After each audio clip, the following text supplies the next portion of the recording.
कुठल्याही शुभ कार्याची सुरुवात ही गणपती बाप्पाच्या नामस्मरणानं केली जाते। प्रथम पूजेचा मान हा गणपती बाप्पाला आहे, आपला सगळ्यांना माहिती आहे। आणि अशा गणपती बाप्पाची जी स्थानं आहेत महत्त्वाची, आणि त्याला आपण अष्टविनायक म्हणतो, की ज्या ठिकाणी गणपती बाप्पा प्रत्यक्षात आपल्या भक्ताच्या मदतीसाठी आले आणि त्याच ठिकाणी राहून गेले। हो, वचन दिलं भक्ताला, जसं की ज्योतिर्लिंग म्हणतो तसं। आणि हे अष्टविनायक पुणे जिल्ह्यामध्ये सगळी मंदिरं जवळपासच अशी आहेत। तर मित्रांनो, आज सुंदर अशी कहाणी आपण ऐकणार आहोत की अष्टविनायकाची यात्रा जर पूर्ण केली तर जीवनातली संकट दूर होतात, जीवनातली चिंता दूर होऊन जाते। परंतु ही अष्टविनायकाची यात्रा चालू करताना अष्टविनायकापैकी जो पहिला गणपती तो मोरगावचा गणपती, आपला मयुरेश्वर म्हटलंय त्याला, त्या गणपती बाप्पाला। आणि यात्रा चालू करताना पहिली मोरगावपासून चालू करावी लागते अष्टविनायक यात्रा। आणि सगळ्या 8ही गणपतीचं दर्शन झाल्यानंतर परत आपल्याला मोरगावलाच यावं लागतं आणि मोरगावच्या गणपती बाप्पाचं, मयुरेश्वराचं दर्शन घेतलं तरच आपल्या अष्टविनायकाची यात्रा पूर्ण होते। असा मोरगावच्या मयुरेश्वराचा महिमा थोर आहे। हो मित्रांनो, आजच्या व्हिडिओमधून आपण पाहणार आहोत की मोरगावचा मयुरेश्वर, अखंड विश्वातला पहिला गणपती, मोरगावमध्ये कसे प्रकट झाले गणपती बाप्पा। सुंदर अशी मंदिराची कहाणी आज आपण ऐकणार आहोत, अतिशय सुंदर। ही कहाणी ऐकल्यानंतर जीवन सफल होऊन जातं, त्यासाठी व्हिडिओ नक्की शेवटपर्यंत पहा। मराठी कथाकथन चॅनलमध्ये आपलं मनापासून सहर्ष स्वागत आहे आणि गणपती बाप्पा मोरया अशी कमेंट आम्हाला जरूर द्या आपण। तर मित्रांनो, याच्या स्थापनेची सुंदर कथा आहे की गणकी नावाचं साम्राज्य होतं या पृथ्वीतलावर, गणकी। आणि या साम्राज्याचा राजा चक्रपाणी नावाचा राजा होता। आणि या चक्रपाणी राजाला एक सिंधू नावाचा पुत्र झाला। यांची राक्षसी वृत्ती होत्या, भगवंताची सेवा पण वृत्ती राक्षसाची होती या सिंधूची। याला शास्त्राचं ज्ञान फार मोठं होतं या सिंधू राजाला, या राजपुत्राला। तप, तपस्या, यज्ञ तो करत होता। त्याला हे सगळं आवडायची, देवाची सेवा करणं। आणि एके दिवशी या सिंधू राजानं, या राजपुत्रानं सूर्यदेवाची तपश्चर्या चालू केली। एवढी घोर तपश्चर्या केली या सिंधूनं, एका पायावरती उभा होता आणि हजारो वर्ष तपश्चर्या केली, अन्न पाणी न घेता सूर्यदेवाची तपश्चर्या केली। सूर्यदेव त्या ठिकाणी प्रकट झाले या सिंधू राजापुढं। त्या सिंधू राजाला अनेक अस्त्र आणि शस्त्र त्या ठिकाणी दिली आणि वरदान म्हणून सूर्यदेवाकडून त्याला अमरत्वाचं वरदान मिळालं। आणि हे अमरत्वाचं वरदान मिळाल्यानंतर या सिंधू राजाला अहंकार झाला। वृत्ती राक्षस होता। अहंकार झाल्याबरोबर अनेक आसपासची राज्य त्यानं काबीज केली, कारण तो युद्ध करायचा। परंतु त्या युद्धामध्ये या सिंधूला कुणीही हरू शकत नव्हतं। अनेक राज्य त्यानं आपल्या स्वतःच्या राज्यामध्ये सामील करून घेतली। साधू ऋषी मुनींना तो त्रास द्यायला लागला। पुढे नंतर त्याला अहंकार झाला होता, त्याला वाटलं आता या तिन्ही लोकांचा राजा मीच होणार, तिन्ही लोकांचा राजा। आणि यानं प्रथम या सिंधूनं स्वर्गावरती आक्रमण केलं। स्वर्गाचा राजा इंद्र, घनघोर असं युद्ध त्या ठिकाणी स्वर्गामध्ये झालं। आणि याला वरदान असल्यामुळे या सिंधूला इंद्रदेवाला हार मानावी लागली।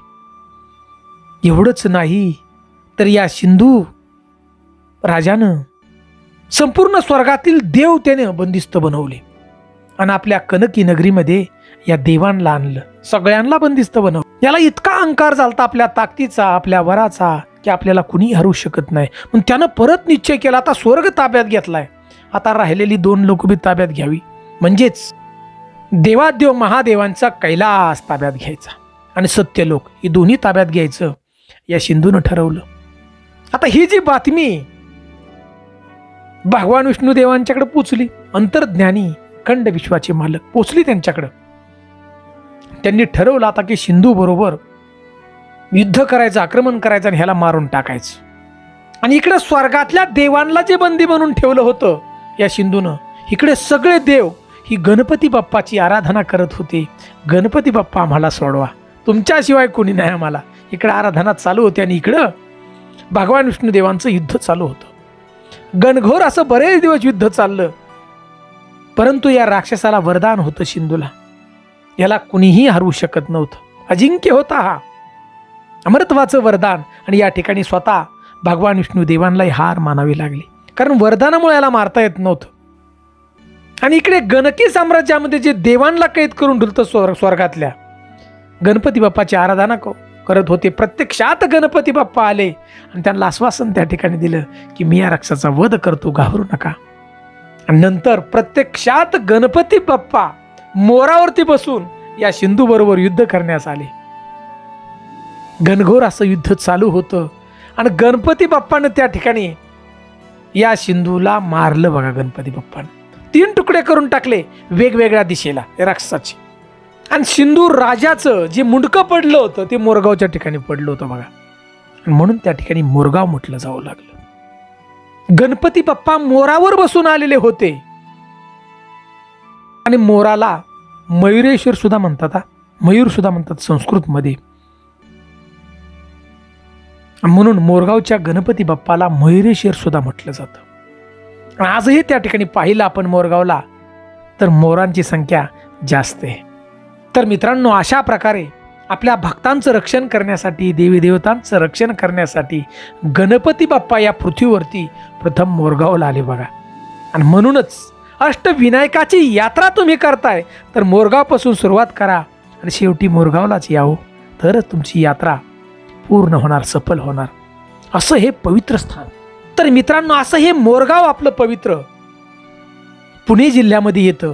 पुण्यापासून 67 ते 68 किलोमीटर अंतर. आणि तुम्ही जेजुरीला आलाय, अखंड या महाराष्ट्राचं कुलदैवत जेजुरीचा खंडेराया तुम्ही आलाय त्या ठिकाणी, तर त्या ठिकाणापासून फक्त 16 ते 17 किलोमीटर अंतरावरती सुंदर असं मंदिर आहे. बारामती तालुका येतोय, जवळ आहे. हे मंदिर जर आपण पाहिलं तर अक्षरशः डोळ्याचं पारणं फेटून जातं, स्वर्ग सुखाचा आनंद मिळतो. तर मित्रांनो, या ठिकाणी सुंदर असं मंदिर भक्तांनी बांधलं. नंतर पुढं आजही आपण येऊन पहा, सुंदर अशी दगडी तटबंदी, 50 फूट भिंत उंच आहे आणि सगळं घडीव बांधकाम दगडाचं कोरलेलं. मंदिराचं शिखर जर पाहिलं आपण, पाहत राहावं, इतकं सुंदर नक्षीकाम की प्रत्यक्षात ते शिखर देवानं केलं असेल असं आपलं वाटतं. इतकं सुंदर कोरीव बांधकाम आहे.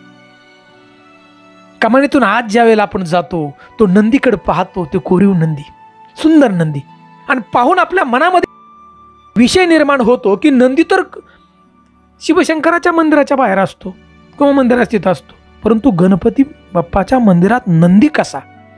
तर मित्रांनो, सुंदर अशी याचीही कहाणी सांगितली जाते की मित्रांनो, या ठिकाणी नंदी जो आहे कोरीव दक्षिणेकडून उत्तरेकडे चालवला होता. दक्षिण भागात रथ होता, रथामध्ये नंदी होता, नंदी चालला होता शिवमंदिरात.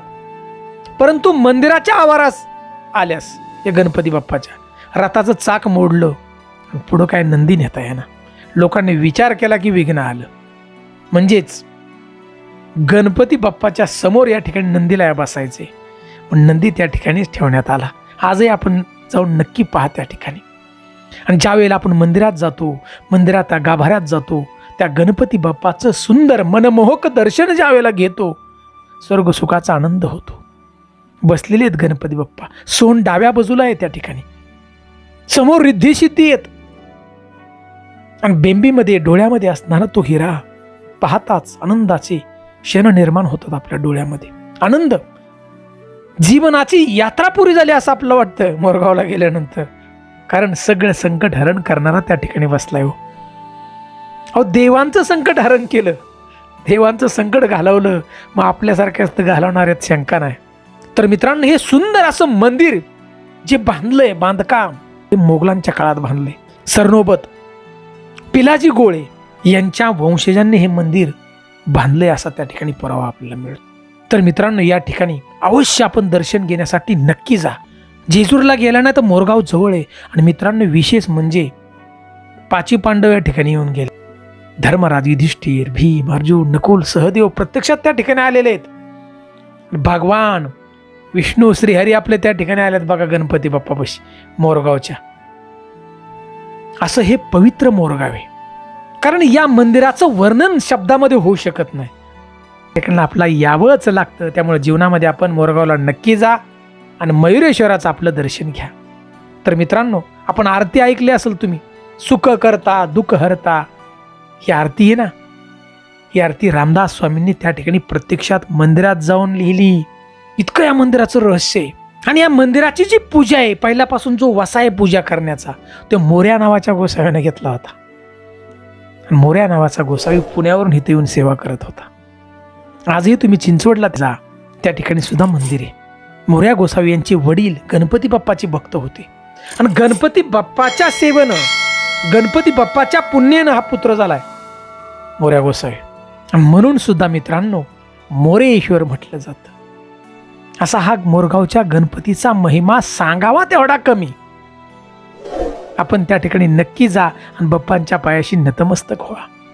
जर ही माहिती आवडली ना तर गणपती बाप्पा मोरया अशी कमेंट आम्हाला बाकी द्यायला विसरू नका. नक्की द्या. जय हिंद, जय महाराष्ट्र.